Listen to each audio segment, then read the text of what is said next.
Team 11 के साथ meeting के बीच मिली पिता की मौत की खबर, लेकिन देशहित के चलते बैठक खत्म करने के बाद ही उठे सीएम योगी। मुख्यमंत्री योगी आदित्यनाथ के पिता के निधन पर राज्यपाल आनंदीबेन व सपा नेता अखिलेश यादव समेत कई नेताओं व मंत्रियों ने दी श्रद्धांजलि। दिल्ली के एम्स अस्पताल में यूपी के मुख्यमंत्री योगी आदित्यनाथ के पिता का हुआ निधन। राजधर्म के चलते मां को चिट्ठी लिख अंतिम संस्कार में शामिल न हो पाने का जताया दुख। महाराष्ट्र के पालघर की घटना पर सीएम योगी ने की उद्धव ठाकरे से बात, आरोपियों के खिलाफ की कठोर कार्रवाई की मांग। यूपी के मऊ एटा सुल्तानपुर में मिले कोरोना के नए केस। केजीएमयू में जांच के लिए आए सैंपलों में 12 कोरोना रिपोर्ट पॉजिटिव आने के साथ मरीजों की संख्या हुई 1030। कानपुर में 24 घंटे के अंदर 43 कोरोना मरीज मिलने से मचा हड़कंप। हॉटस्पॉट इलाकों में पुलिस ने बढ़ाया पहरा। मुरादाबाद में तबलीगी जमातियों के सर्वे में शामिल कोरोना वॉरियर डॉक्टर की हुई मौत। अब तक मुरादाबाद में कोरोना से गई 3 लोगों की जान। अयोध्या में श्री राम जन्मभूमि ट्रस्ट को मिला जन्मभूमि परिसर का स्वामित्व, सौंपे गए जमीन के अधिग्रहण दस्तावेज।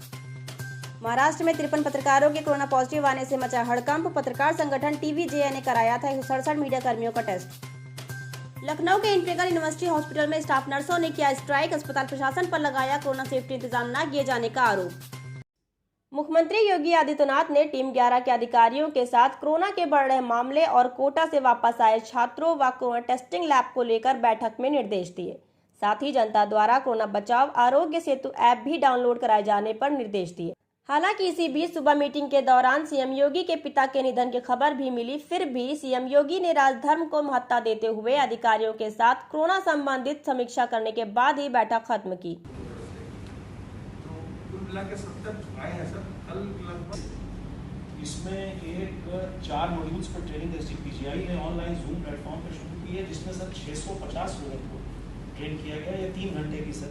मुख्यमंत्री योगी आदित्यनाथ के पिता के निधन पर उप मुख्यमंत्री केशव प्रसाद मौर्य ने गहरा शोक व्यक्त करते हुए वीडियो संदेश जारी किया। उन्होंने अपने शोक संदेश में सीएम योगी के पिता दिवंगत आनंद सिंह बिष्ट के निधन पर उनकी आत्मा की शांति के लिए ईश्वर से प्रार्थना की। इस मिनट पर दुखद निधन का समाचार प्राप्त हुआ है। मैं भगवान से प्रार्थना करता हूं कि हमारे मुख्यमंत्री योगी आदित्यनाथ जी और उनके परिजनों को इस दुख को सहने की सामर्थ्य प्रदान करें। मुख्यमंत्री जी के पिताजी के निधन से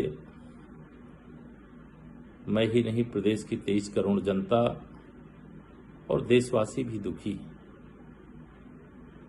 पूरे सरकार की ओर से हम इस दुख की घड़ी में अपनी संवेदना व्यक्त करते हैं। लखनऊ के गुड़म्बा थाना क्षेत्र में स्थित इंटीग्रल यूनिवर्सिटी हॉस्पिटल के स्टाफ नर्सेज ने कार्य बंद कर अस्पताल पर गंभीर आरोप लगाते हुए स्ट्राइक कर दिया। अस्पताल के नर्सों ने अस्पताल प्रशासन पर कोरोना संक्रमण से संबंधित किसी भी प्रकार के सेफ्टी इंतजाम न किए जाने का आरोप लगाया। साथ ही उन्होंने आरोप लगाते हुए कहा कि अस्पताल में बिना सेफ्टी कोरोना मरीजों की भर्ती कर जबरन ड्यूटी कराने का दबाव बनाया जा रहा है, जिसका स्टाफ नर्सों ने भारी संख्या में गार्डन में बैठकर विरोध जताया।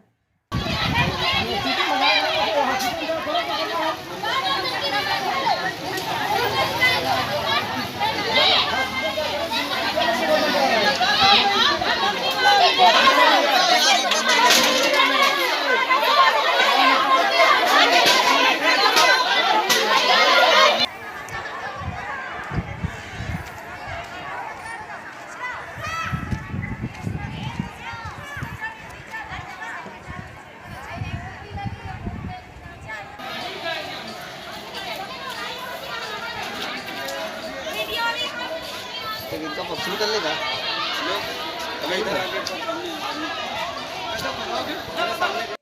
कोरोना के कहर को देखते हुए पूरे प्रदेश में 3 मई तक लॉकडाउन घोषित किया गया है, लेकिन उसके बावजूद सरकार की अपील को दरकिनार कर सड़क गली मोहल्लों में लोग अलग अलग तरह के बहाने बनाकर घूमते नजर आते हैं। ऐसे लोगों को लेकर कोरोना के खिलाफ जनता को जागरूक करने का बीड़ा पुराने लखनऊ में रहने वाले इस्माइल ने उठाया। इस्माइल अपनी साइकिल पर एक माइक के साथ दोपहर से ही निकलकर शहर के अलग अलग इलाकों और गली मोहल्लों में जाकर लोगों को लॉकडाउन पालन करने और कोरोना बीमारी के खतरे के बारे में जागरूक करते हैं। हालांकि इस्माइल बेहद गरीब परिवार से हैं और सब्जी मंडी में ट्रॉली चलाकर सब्जी ढुलाई का काम करते हैं। फिर भी उन्होंने कोरोना संक्रमण से बचाव को लेकर सरकार का साथ देते हुए जिम्मेदार नागरिक होने की मिसाल कायम की। देखिए सज्जाद बाकर की रिपोर्ट।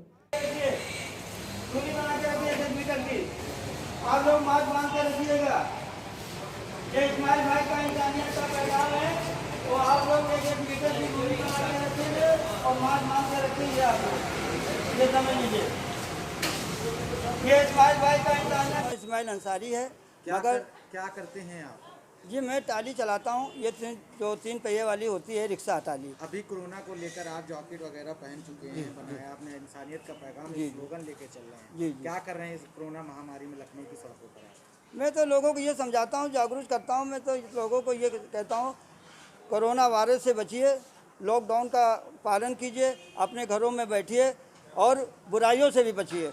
खाली घर में बैठने से काम नहीं चलेगा, बुराइयों से भी बचिए। और जब बुराइयों से बचोगे, अपने अपने मोहल्ले में ज़रूरतमंद वालों का ख्याल भी करो। कोई अगर भूखा रहेगा, अगर भूख से अगर मर जाएगा तो क्या होगा? तो लोग तो यही समझेंगे ये कोरोना से मर गया। तो हमें सारी जिम्मेदारी निभाना है, हमें कानून की भी जिम्मेदारी निभाना है, हुकूमत की भी जिम्मेदारी निभाना है, जो ईमान धर्म के रास्ते पे जो बताई गई है उसकी भी जिम्मेदारी निभाना। जब भी हमारी मौत, वो जब भी कोई कोरोना की मौत होगी। तो लॉकडाउन के इस महामारी में, जो कोरोना की महामारी में लॉकडाउन लगा है, लखनऊ के अलग अलग क्षेत्रों में आप जा रहे हैं, क्या पैगाम लोगों से दे रहे हैं लॉकडाउन का पालन करने के लिए? भाइयों, ये इस्माइल भाई का इंसानियत का पैगाम है। आप लोगों को चाहिए अपने अपने घरों में बैठे और बुराइयों से बचे, अपने अपने मोहल्ले में जो ज़रूरतमंद हैं उनका ख्याल रखें। यही हम लोगों को समझाते हैं। कोविड-19 के मद्देनजर लोगों को लॉकडाउन में घर से बाहर निकलने की अनुमति नहीं है, जिसके लिए मंडलायुक्त मुकेश मिश्राम के निर्देशन में स्मार्ट सिटी कंट्रोल रूम से हेलो डॉक्टर सेवा की शुरुआत की गई, ताकि बगैर घर से बाहर निकले लोगों को चिकित्सा संबंधी सलाह घर पर ही मिल सके।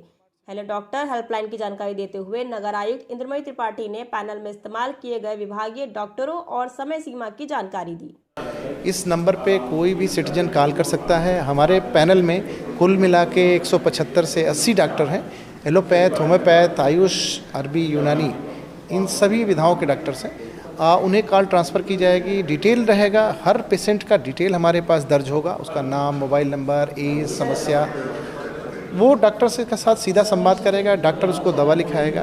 अगर कहीं कन्फ्यूजन होता है तो हमारे सेंटर पे फिर से वो कॉल बैक कर सकता है। यहाँ फार्मासिस्ट और डॉक्टर परमानेंट रहेंगे। ये सर्विस 10 बजे से 2 बजे के बीच रहेगी और सीधे डॉक्टर और मरीज के बीच में संवाद रहेगा। यूपी के एटा में भी आज 3 कोरोना संक्रमित मरीजों की पुष्टि की गई, जिसके बाद से स्वास्थ्य विभाग में हड़कंप मच गया। दरअसल आगरा में मिल रहे कोरोना मामलों से एटा संक्रमित लोगों की तार जुड़ी हुई पाई गई। एटा के डीएम ने जानकारी देते हुए बताया कि इन तीनों मरीजों में से 2 मरीज जलेसर क्षेत्र के एक ही परिवार से हैं, जबकि तीसरा मरीज मरहरा थाना क्षेत्र की एक महिला है, जो कि आगरा में पारस हॉस्पिटल में भर्ती अपने परिजनों से मुलाकात कर वापस आई थी। कोरोना मरीज मिलने के बाद जिला प्रशासन ने बैठक कर इलाकों को सील करने का कार्य शुरू कर दिया। उसका चाचा है, 35 साल का हुआ है, तो एक ही परिवार के 2 हैं और एक महिला हैं लक्ष्मी, तो वो भी आगरा गई थी 15 दिन पहले, अपने किसी मरीज भर्ती था वहाँ देखने के लिए गई थी। तो ये तीनों मतलब आगरा से ही संबंधित केसेज हैं। तीनों को यहाँ पे 11 तारीख को क्वारंटाइन में रखा गया था और रिपोर्ट भेज दी गई थी उनका सैंपल, तो आज आई है सैंपल उनका। तो ये पता चला कि 3 जो है पॉजिटिव पाए गए हैं। और उसके लिए जहाँ पर 2 केसेज हैं उनको तो हम 3 किलोमीटर का बिल्कुल लॉक करेंगे और जहाँ एक केस है वहाँ पर हम 1 किलोमीटर की पूरे एरिया को लॉक करेंगे। एसीएस अवनीश अवस्थी और प्रमुख सचिव स्वास्थ्य मोहा ने प्रेस कॉन्फ्रेंस कर सीएम योगी द्वारा लॉकडाउन और कोरोना के बढ़ रहे मामलों को लेकर जानकारी दी। प्रमुख सचिव स्वास्थ्य ने बताया कि यूपी में अब तक 1176 लोग कोरोना से संक्रमित हैं, तो वहीं 1030 लोग कोरोना ग्रसित। यूपी के 52 जिले में कोरोना ने पैर पसार लिए हैं और आज यूपी के मऊ, एटा, सुल्तानपुर में भी नए केस सामने आए हैं। मीडिया से बात करते हुए एसीएस ने बताया कि सभी जिलों में कोरोना और लॉकडाउन की आज बैठक समीक्षा की गई। साथ ही संक्रमण को देखते हुए पुलिस सुरक्षा के लिए सुरक्षा किट पहनने के निर्देश भी दिए गए। वहीं जिलों में कोविड फंड से मेडिकल कॉलेज के अभाव में एक लैब स्थापित कर कोरोना टेस्ट की सुविधा बढ़ाई जाने के भी निर्देश दिए गए। करते हुए किस प्रकार आपको जिले में आदेश करना है, आप स्वयं निर्णय लेकर कार्रवाई करें। तो माननीय मुख्यमंत्री जी द्वारा प्रत्येक जिले की लॉकडाउन की समीक्षा की गई और उन्होंने यह कहा कि 10 या 10 से अधिक जो कोरोना पॉजिटिव जनपद हैं उनके लॉकडाउन की व्यवस्था जो निर्णय डीएम्स ने लिया है कि वो पूरी तरह से बंद रहेंगे यानी यथावत रहेंगे, उसकी समीक्षा की। उन्होंने कहा कि कोविड नियंत्रण को करने के लिए जो लॉकडाउन के नियम और सोशल डिस्टेंसिंग है उसका कड़ाई से पालन लगातार किया जाए।